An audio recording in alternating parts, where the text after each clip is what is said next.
What happens when the daughter of one of the world's most famous technology billionaires suddenly finds herself at the center of a technology controversy? And what happens when that controversy involves a startup that was supposed to represent a new generation of innovation, entrepreneurship, and artificial intelligence? Phoebe Gates, the youngest daughter of Bill Gates and Melinda French Gates, is now facing intense scrutiny over allegations involving her shopping startup, Faya. Reports have raised questions about how the company handled affiliate tracking and whether its software took credit for sales it did not actually generate. But there's one part of the story that needs to be separated from speculation. Despite dramatic headlines suggesting that Bill Gates was furious and called the situation disgusting, there is no reliable public evidence that he actually made that statement. What we do know is that the controversy has placed Phoebe, her co-founder, and the entire company under an extraordinary spotlight. And this story is much bigger than a celebrity scandal. It involves the complicated world of affiliate marketing, software tracking, startup money, investor confidence, and one of the most uncomfortable questions facing young entrepreneurs today. When does an aggressive business strategy cross the line into unacceptable behavior? Phoebe Gates is not simply known because of her last name. In recent years, she has worked to establish an identity of her own through entrepreneurship, fashion, advocacy, social media, and technology. She co-founded Faya with Sophia Kiani, building a shopping platform designed to help consumers compare prices, find discounts, discover alternatives, and make smarter purchasing decisions. The idea was straightforward on the surface. Instead of visiting multiple websites searching for the best price, shoppers could use Faya to make that process easier. The company attracted enormous attention. Faya was backed by prominent investors and celebrities, and its founders became increasingly visible in the startup world. According to reporting cited by TechCrunch, the company eventually raised more than $40 million, with celebrity investors including names such as Khloe Kardashian and Hailey Bieber. For Phoebe, the startup was also part of a much larger personal story. Being the daughter of Bill Gates means that virtually every professional achievement comes with an unavoidable question. How much of this success belongs to Phoebe herself, and how much is connected to her family's enormous wealth and influence? That question was already following her before the current controversy. But the Faya allegations have transformed the conversation. The central issue is something called cookie stuffing. The name might sound harmless, but the technology behind it can have significant financial consequences. Affiliate marketing is a common business model on the internet.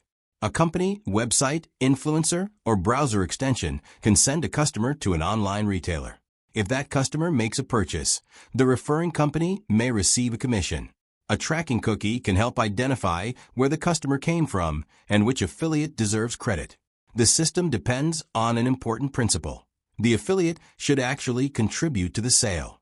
The controversy surrounding Faya concerns allegations that its software could place affiliate tracking information into a shopper's browser even when the shopper had not meaningfully interacted with Faya.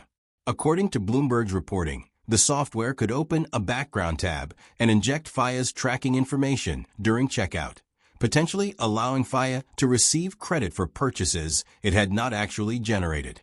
That distinction is critical. Imagine someone discovers a pair of shoes through one website, clicks the legitimate referral link, visits the retailer, and decides to purchase the shoes. Under a normal affiliate arrangement, the original referral could receive the commission. But if another program intervenes during checkout and replaces the original tracking information with its own, the second company could potentially receive the commission instead. That is why the allegations are serious. Bloomberg's investigation became even more significant because later reporting raised questions about when Faya's founders allegedly became aware of the behavior. According to Bloomberg's reporting, internal Slack communications reviewed by the publication indicated that Phoebe Gates and Sophia Kiani were aware of certain automatic tracking features months before the issue became public. Fortune, which republished Bloomberg's reporting, said the founders were aware of the practice for at least 7 months, dating back to December. This is where the story became much more complicated. Initially, Faya said it had become aware of the problem shortly before taking action. But later reporting alleged that internal communications suggested company leadership had known about the behavior much earlier. That apparent difference in timeline is now one of the biggest questions surrounding the company. It is important, however, not to confuse allegations with a final legal judgment. Faya has not been convicted of fraud, and the founders have not been publicly charged with a crime over these allegations. Faya has also disputed aspects of the reporting. The company says it removed features responsible for misattributions on July 7th, and that it was reviewing transactions and reversing those it determined had been incorrectly attributed. A Faya spokesperson also said the company was hiring ahead of compliance. That response matters because it shows that the company is not simply ignoring the controversy. But critics argue that fixing a system after a problem is discovered is only one part of the story.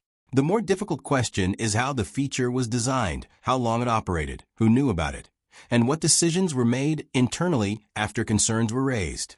Those questions are especially important because Faya was not an unknown experiment operating in isolation. It had attracted millions of dollars from investors and enormous public attention. The company had been promoted as part of a new generation of technology startups. Phoebe and Sophia became recognizable young founders. Their story was appealing. Two young women building a technology company while trying to reshape online shopping. That narrative made the allegations even more damaging.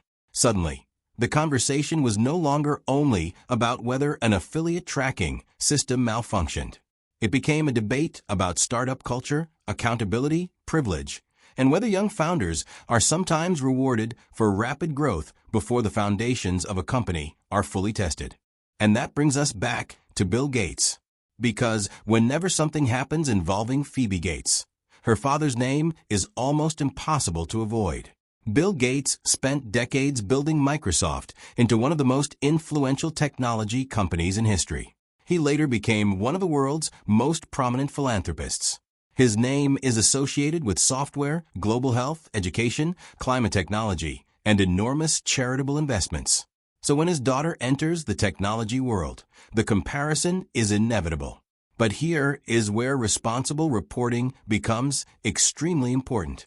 There is currently no reliable evidence that Bill Gates publicly condemned Faya by saying, "This is disgusting."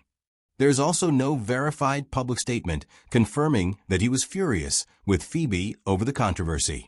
That does not mean he has no private opinion. It simply means we cannot responsibly claim to know what happens inside a private family conversation unless the people involved reveal it themselves. A father could be angry. He could be disappointed. He could be concerned. He could be supportive while still demanding accountability. Or he could simply refuse to comment. We don't know. And that distinction is important because sensational headlines can easily turn speculation into something that looks like a confirmed fact. What is confirmed is that the controversy has created an uncomfortable situation for the Gates family. Phoebe has spent years trying to establish herself independently of her father's identity. Her career has included entrepreneurship, fashion, advocacy, and public speaking. She has also been involved in discussions about women's health and reproductive rights, and has used social media to build an audience of her own. Her supporters can point to a young entrepreneur who took a major risk and built a company in a highly competitive industry. Her critics can point to the enormous advantages that come with being born into one of America's most powerful families. Both realities can exist at the same time. Being Bill Gates' daughter does not automatically mean Phoebe cannot be a capable entrepreneur. But it also means her business decisions will receive a level of scrutiny that many startup founders never experience. The current controversy demonstrates exactly why. According to Bloomberg's reporting, Faya's average daily revenue dropped dramatically after the disputed features were disabled. The publication reported that average daily revenue fell from roughly $80,000 to somewhere between $10,000 and $28,000. Faya disputed the interpretation of those figures, saying that it had disabled most of its monetization efforts, and that an early internal analysis overstated the impact of the disputed features. That disagreement is significant. A dramatic revenue decline can be interpreted in different ways. Critics might say it demonstrates how important the disputed tracking system was to the company's business. Faya's explanation is different. The company says the decline cannot simply be attributed to the removal of the disputed features because it had also shut down other monetization efforts. Until more information becomes public, it is better to describe this as a disputed interpretation rather than a proven conclusion. Another major issue is the potential legal exposure. Some media reports have discussed possible civil lawsuits and even criminal penalties in connection with affiliate fraud. But legal consequences are not automatic. To establish criminal fraud, prosecutors would generally need evidence showing the necessary intent and other elements of the specific offense. Allegations alone are not enough.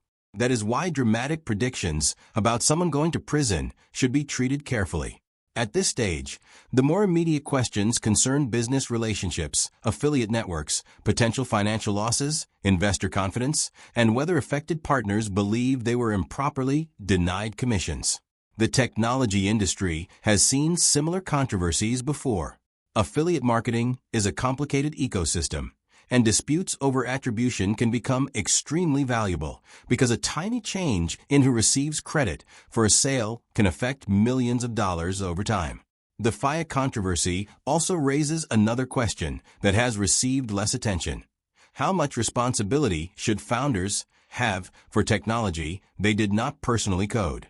Phoebe Gates studied human biology at Stanford rather than becoming a traditional computer science engineer. Her co-founder Sophia Kiani also came from a non-traditional technical background. That does not automatically disqualify either founder from running a technology company. Many successful startup founders are not programmers. But when a company operates complicated software systems, founders must depend on engineers, product managers, compliance teams, lawyers, and other specialists. The ultimate challenge for leadership is knowing what questions to ask and making sure those questions are answered honestly. This is why the controversy is not simply a story about code. It is a story about leadership. A founder does not necessarily need to understand every line of code in a company. But a founder does need to understand how the company makes money, what its technology does, what its partners expect, and what risks could damage customers or business relationships. If the allegations about internal awareness are accurate, those questions become even more important. At the same time, it would be unfair to assume guilt simply because internal discussions existed. Startups are messy environments. Engineers test features. Founders discuss ideas. Product teams make changes. Some features are removed. Some experiments fail. The key issue is not merely whether someone discussed automatic tracking. The key issue is what the feature actually did, whether it violated contractual rules, whether leadership understood the consequences, and whether anyone deliberately intended to claim commissions without earning them. Those questions are precisely why investigations and evidence matter. FIA says it is taking corrective action. The company says it has removed the problematic features, is reviewing transactions, reversing misattributions, and strengthening compliance. Those steps could become important in determining what happens next. But there is another consequence that cannot be measured in a spreadsheet: trust. A startup can survive a bad quarter. It can survive a failed feature. It can even survive negative publicity. But rebuilding trust with investors, retailers, affiliate networks, and customers can be much harder. For Phoebe Gates, the situation is even more complicated because her name guarantees global attention. If an unknown founder faced these allegations, the story might remain mostly inside the technology industry. With Phoebe Gates, every development becomes entertainment news. Her family history becomes part of the headline. Her childhood becomes part of the conversation. Her education becomes part of the conversation. Even her father's reaction becomes part of the story, whether or not he actually comments. That creates a strange double standard. Her family background gives her enormous opportunities, but it also means every mistake can become international news. And perhaps that is the most important lesson from this entire controversy. Privilege can open doors, but it does not eliminate accountability. At the same time, criticism should not become an excuse to declare someone guilty before the facts are established. Phoebe Gates is entitled to due process and the presumption that allegations are allegations unless proven otherwise. The same principle applies to Bill Gates. There is no responsible reason to invent a private conversation between father and daughter. There is no reason to claim Bill Gates said something he has not been shown to have said. And there is no reason to turn an unverified emotional reaction into a fact simply because it makes a better headline. The real story is already dramatic enough. A young founder from one of America's most famous families built a promising shopping startup. The company attracted tens of millions of dollars and powerful